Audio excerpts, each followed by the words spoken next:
Hello everyone, welcome back to my channel. আজ class 10-এর তড়িৎ প্রবাহ ও রাসায়নিক বিক্রিয়া এই চ্যাপ্টারে যে তড়িৎ বিশ্লেষণ প্রসেস, সেই প্রসেসটাকে একটু ব্যাখ্যা করব।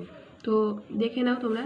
তার আগে এই তড়িৎ বিশ্লেষণ রিলেটেড কিছু পয়েন্ট তোমাদের যেগুলো জানা দরকার সেগুলো আগে আলোচনা করে নিচ্ছে।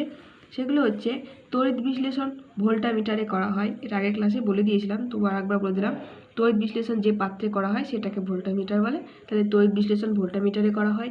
নেক্সট হচ্ছে, তড়িৎ বিশ্লেষকে গলিত বা দ্রবীভূত অবস্থায় তড়িৎ বিশ্লেষণ করা হয়।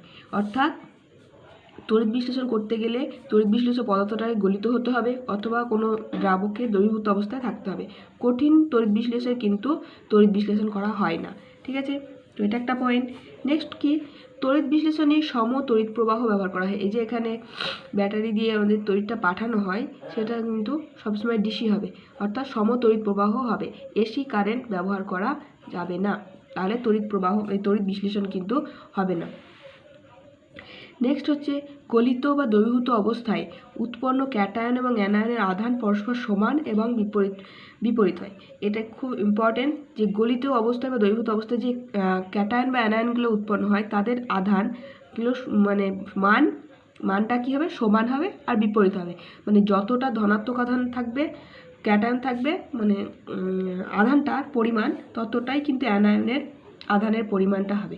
যদি +2 ক্যাটায়নের আধান হয়, আর তাহলে -2 অ্যানায়নের আধান হবে। এটা কিন্তু সংখ্যা না, ঠিক আছে। যেমন NaCl, এটাকে ভাঙলে হবে Na প্লাস Cl মাইনাস। এখানে Na একটা আছে, চার্জ একটা আছে, 1 × 1 সমান হচ্ছে +1, আর এটা 1টা × -1 সমান হচ্ছে -1। তাহলে এখানে এটা হচ্ছে +1 মিলে গেল। এটা যদি এরকম হয়, ক্যালসিয়াম ক্লোরাইড CaCl2, এটা ভেঙে দিলে হবে Ca2 plus Cl minus 2Cl minus. তাহলে দুটো +2 চার্জ, কতগুলো আছে, একটা ক্যালসিয়াম, তাহলে এটা হবে +2। আর অ্যানায়নের জন্য দুটো সংখ্যা কিন্তু চার্জ কত, -1, তাহলে হবে -2। এই যে এটা পরিমাণ, যে +2 আর এটা -2, এটা কিন্তু সমান হবে, আধানগুলো পরস্পর সমান হবে। এখানে সংখ্যাটা কিন্তু সমানের কথা বলা হয়নি, সংখ্যা আলাদা হতেই পারে। এখানে যেমন দুটো ক্লোরিন অ্যানায়ন আছে আর এখানে একটা ক্যাটায়ন আছে, সংখ্যা আলাদা হতে পারে, কিন্তু আধানটা কিন্তু সমান আর বিপরীত হবে। অ্যাকচুয়ালি দুটো যোগফল করলে কিন্তু 0 হবে। নেক্সট হচ্ছে, তড়িৎ বিশ্লেষণে তড়িৎ শক্তি রাসায়নিক শক্তিতে রূপান্তরিত হয়। এই যে তড়িৎ বিশ্লেষণ প্রসেস, এখানে তড়িৎ পাঠানোর ফলে এটা এখানে তড়িৎ দেওয়া হচ্ছে, তারপরে এখানে ক্যাটায়ন আয়নগুলোর কিন্তু রাসায়নিক পরিবর্তন হচ্ছে, তাহলে সেটা হচ্ছে তড়িৎ শক্তি রাসায়নিক শক্তিতে রূপান্তরের একটা উদাহরণ। এবার আমরা আলোচনা করব যে প্ল্যাটিনাম তড়িৎদ্বয় ব্যবহার করে গলিত NaCl এর তড়িৎ বিশ্লেষণ প্রক্রিয়া যে ধাপ, সেই ধাপগুলোকে দেখাচ্ছি। প্রথমে কি হয়, প্রথমে হয় আয়নীভবন, মানে যে গলিত NaClটা নেওয়া হয়েছে সেটা আয়নে বিয়োজিত হয়ে যায়, Na+ ক্যাটায়ন আর Cl- অ্যানায়ন, এটাই দেখানো হয়েছে। এটা কিন্তু কোনো দ্রবীভূত না, শুধুমাত্র গলিত, সেই জন্য শুধুমাত্র Na+ আর Cl- আছে।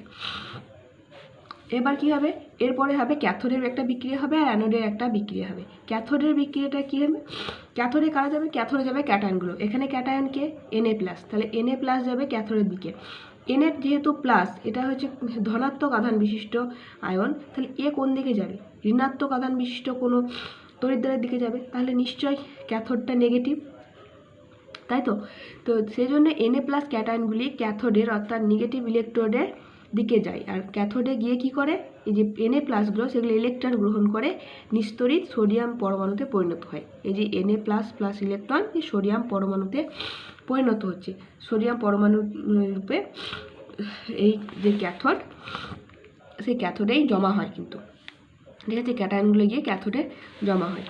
এবার অ্যানোডের বিক্রিয়াটা কি, অ্যানোডে কি হয়, অ্যানোডে যায় অ্যানায়নগুলো, অ্যানায়ন এখানে কে, Cl- ক্লোরিন অ্যানায়নগুলো অ্যানোডে গিয়ে, এবার অ্যানায়ন যাচ্ছে অ্যানোডে, তো অ্যানায়ন নেগেটিভলি চার্জ, তাহলে কোথায় যাবে, পজিটিভলি কোনো চার্জের কাছে, তার মানে অ্যানোড কি পজিটিভলি চার্জ, তাহলে তার সেখানে যাবে, সেখানে গিয়ে কী করবে, এই যেহেতু এক্সট্রা ইলেকট্রন আছে সেটাও ত্যাগ করে দেবে, ত্যাগ করে দিয়ে ক্লোরিন পরমাণুতে জারিত হয়। এই যে Cl- জারণ হয়ে গেল, ক্লোরিন আর একটা ইলেকট্রন ত্যাগ করে দিল, এই যে দুটো ক্লোরিন জুড়ে গিয়ে একটা ক্লোরিন গ্যাসের অণু তৈরি করছে, এইগুলো এবার ওই পাত্র থেকে ভোল্টমিটার থেকে কিন্তু বেরিয়ে যাবে। যদি এটাকে রিজার্ভ করা হয় তাহলে এখান থেকে রিজার্ভ করা হবে, আর না তো কিন্তু বেরিয়ে যাবে। ঠিক আছে, তাহলে ক্যাথোডে ঘটছে ক্যাথোডে বিজারণ ঘটছে আর অ্যানোডে হচ্ছে জারণ। ঠিক আছে, এটা আমি উল্টো লিখেছি। ক্যাথোডে হবে Na+, সোডিয়াম পরমাণু জমছে, আর অ্যানোডে Cl2 গ্যাস হয়ে বেরিয়ে যাচ্ছে। ঠিক আছে, তাহলে ক্যাথোডে হচ্ছে জারণ আর অ্যানোডে হচ্ছে বিজারণ। তো এটা বোঝা গেল। প্রথমে আয়নীভবন হবে, তারপরে ক্যাথোডে যাবে কোনগুলো, ক্যাটায়নগুলো গিয়ে ইলেকট্রন গ্রহণ করে বিজারণ হবে ক্যাটায়নগুলোর, আর অ্যানোডে কারা যাবে, অ্যানায়নগুলো গিয়ে ইলেকট্রন ত্যাগ করে পরমাণুতে জারিত হবে। তো এই তো প্রসেস তড়িৎ বিশ্লেষণের। তো এটাই আজকে আলোচনা করার ছিল। দেখা হবে নেক্সট ক্লাসে। ততক্ষণের জন্য তোমরা ভালো থেকো, সুস্থ থেকো। Thanks for watching.